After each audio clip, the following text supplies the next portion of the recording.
We were invited to Ghana in 2008 by an associate of Professor Gregory Vandervink.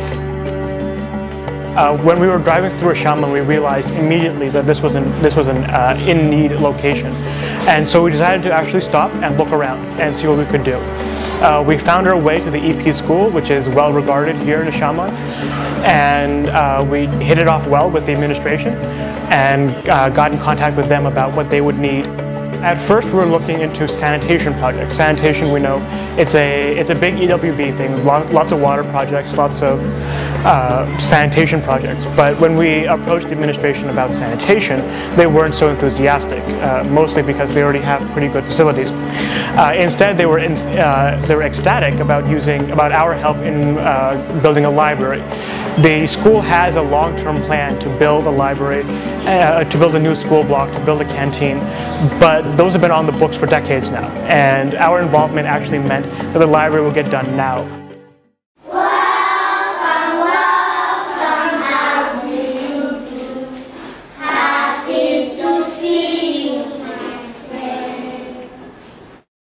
So this summer our project had three components. The first component was bringing in lots and lots and lots of books.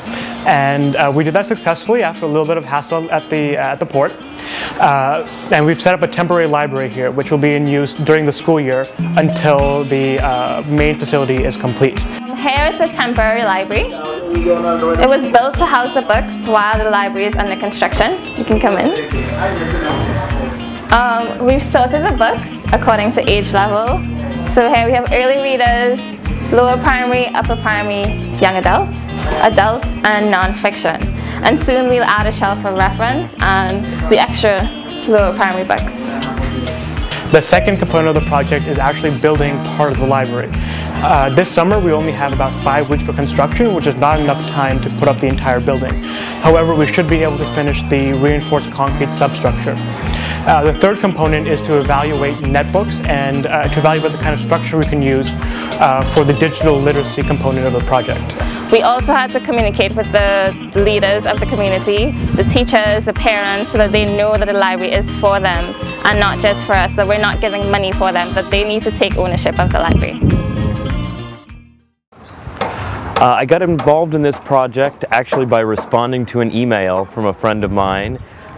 He said the Princeton chapter of EWB is looking for an engineer to go to Ghana, and I didn't think about it too much. I just wrote back and said, yeah, okay, sounds good. When I found out that the project was in Ghana, I really didn't know what to expect because this is my first time in Africa. And I'm familiar with the building industry in the United States and particularly in New York, but I know that there would certainly be cultural differences and communication difficulties. And so I was really open-minded just to see how things worked here. And so far I never could have expected what we've seen, but it's all been very exciting, and I'm more than glad that I came. One of my favorite things has been watching this construction and seeing how they build things and seeing things getting done. It's exciting, especially when building in a way in the States for an engineer is a little bit more of an abstract thing where you put it on a drawing and then it goes away and you see every once in a while that they're working on it. Here you see every bucket of concrete, every rebar, every piece of formwork get built. So I think one of my favorite things is that.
project was just theory. We had to collect the books, design the building, do all the funky theory stuff.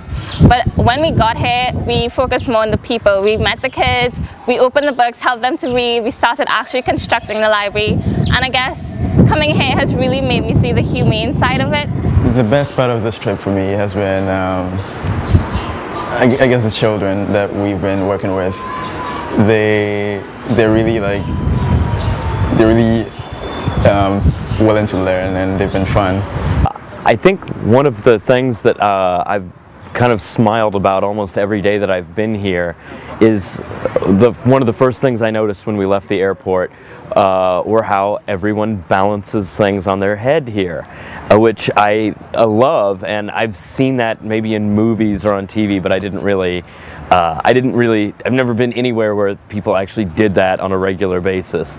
And being on the job site, our slab happens to be about exactly the height of a person, about 5.5 feet off of the road with the wall in the way.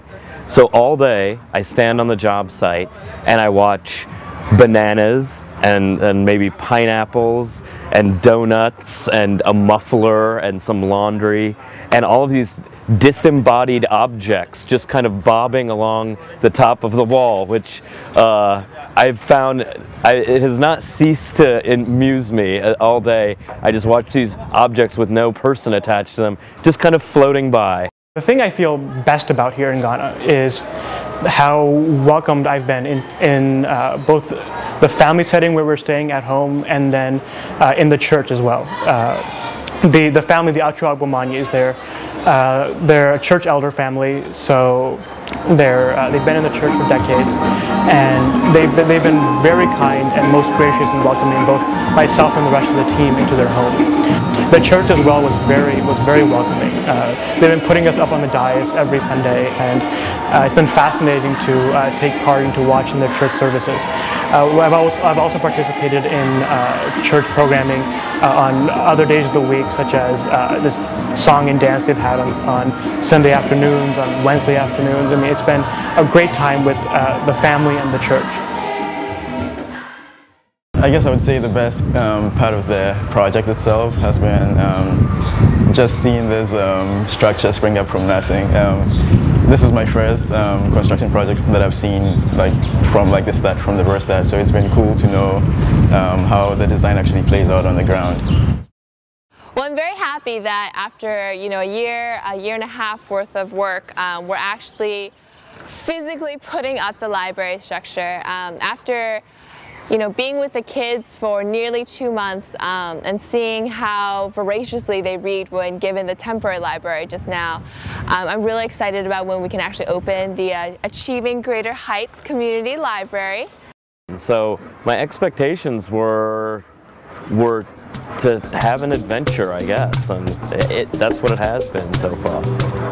This is what being an engineer is about. It's about helping people, making things easier and better for them.